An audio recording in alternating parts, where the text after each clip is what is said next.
Welcome to today's episode of The Neighbor Gardener. You get up in the morning, start your coffee in the microwave from yesterday, and you walk outside. The door's already open for your kitty cat, whom you let out just a little while ago. Well, if it ain't the Neighbor Gardener. Folks, if you want a gardener, let's get your neighbor to come on by and plant you one. It's easy. Mr. Green Jeans. Just don't let him too close to the cats or the kids.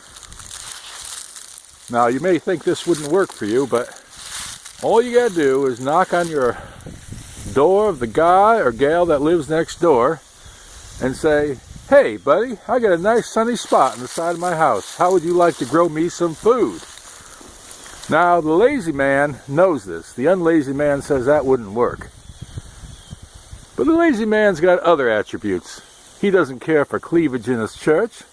He don't swear just to have fun. And he says, "I got cleavage." That's why you don't let him in the house or around the kids or the cat. Man notices things that aren't there to be noticed. Yes, he comes by early in the morning, and he washes the spinach and the kale. I watch him wash the spinach and the kale. Yes. Look, sudden rain shower. You never know what's going to happen, do you? You never know what's going to happen. Yes, sir. This here is rural Georgia, which ain't so rural unless you carve yourself out a patch, which we did. Man, I'll tell you, it took years for me and Mr. Rick here to clean this land out. We chopped trees. We scooted out the hose. This used to be a hoe-diddy place. Oh, man. For people from town. I found some things back up in the woods yesterday I've never seen before. What'd you find? I'm not quite sure what they are yet. Not quite sure what they are. Is it mammal, dead, live, books? Little enclosures. Little enclosures. Now, the one thing you don't want to do here is rile these people about their guns or their politics. So we're going to stay off that subject. Yes, yes. Oh, no, we don't want to see nothing like that. Like I say, you got to keep him away from the kids, the animals, and anything you don't want messed up. Because you never know what's going to get that man to thinking things he ought not to be thinking. Now, here's my two cats. Here's Domino. And here's Boo Boo.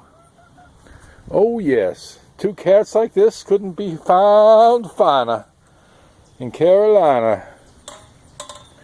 Now another thing you've got to do when you're out in the country, you got to get yourself a Pentecostal pastor. Pentecostal pastor, that's right. He's a man that come over your home and give you Bible study every week, week after week after week after week, until you either tell him to stop or you die. Now, if you die, he might still come over. That's right. So you really got to tell him no. Tell him no.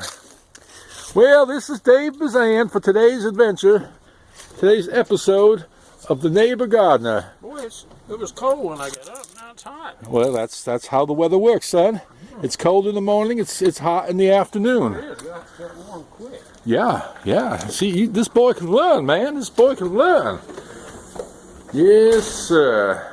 Then you go into your country home. Look how nice and spiffy this could be with just a little bit of work. Just a little bit of work.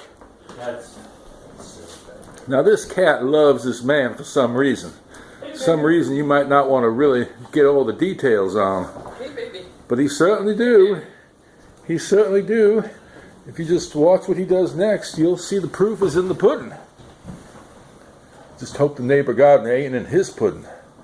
Let's go get that stuff, man. Let's go get them rocks. Where are we going to get them rocks in just a bit? Just a little. That's a good magazine, man. It's a good school. It's a good school, good magazine. But some of the magazines don't live up to the school. That's true. It's so true. This is it's got some very interesting articles. It could have just as easily been a general interest magazine. It's That's just about as interested as I'm getting. But it reviews what these people are doing. I mean, it really gets into their topics. You know, back home we had this ice rink they called the Whale, because it was designed by a famous Norwegian architect, and it looked like a whale. Well, apparently in a previous issue of the Johns Hopkins magazine, they talked about a match between Yale and Johns Hopkins, hold at the Ingalls Rink, this old wooden, broken down, skating facility. And this guy writes a letter. He says, "Man," he says, "you guys just don't know what you're talking about." He goes, "You do not know what you're talking about." And he describes this skating rink that him and I are equally familiar with just about. It was right in my neighborhood, it was right in his. Isn't Johns Hopkins in Baltimore? Yeah, it's in Maryland somewhere, is what I thought. Probably Baltimore's right.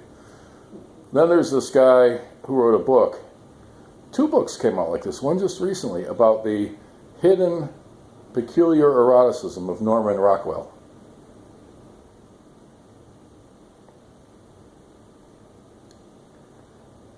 I bet you didn't know that was to be found there.